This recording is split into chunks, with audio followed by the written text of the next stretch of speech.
तुम्ही पकोडे तर खूप खाल्ले असेल, पण पालकचे पकोडे खाल्लेले आहे का? सो गाईज, चला फटाफट व्हिडिओला सुरुवात करूया. हॅलो गाईज, मिनी ब्लॉगमध्ये खूप खूप स्वागत आहे.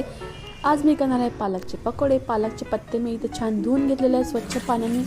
त्याच्यानंतर बेसन घेतलं, बेसनमध्ये अजवाईन, तीळ, हळद टाकलेली आहे, अर्धा चम्मच तिखट टाकलेलं आहे, 4 चम्मच कणिक घेतलेली आहे, मीठ टाकलेलं आहे, त्याच्यानंतर पाणी ॲड केलेलं आहे. त्याच्यानंतर त्याला मस्त असं फेटून घ्यायचं, घट्ट करून घ्यायचं, जेणेकरून ते पालकच्या पत्त्याला लागलेलं पाहिजे. त्याच्यानंतर कढईला तेल तापलेलं आहे आणि पालकचा पत्ता डीप करून त्याला मस्त तेलामध्ये फ्राय करायचं आहे. आणि तुम्ही बघू शकता असे एकीकडे सगळे पकोडे तयार होऊन जातात आणि खूप क्रंची, खूप टेस्टी लागतात. तुम्हीसुद्धा नक्कीच ट्राय करून बघा आणि मला कमेंटमध्ये सांगा कसे झालेले आहे. तुम्हीसुद्धा खाऊन बघा आणि व्हिडिओ आवडल्यास नक्कीच तुम्ही लाईक करा, शेअर करा, सबस्क्राईब करा गाईज. Bye bye.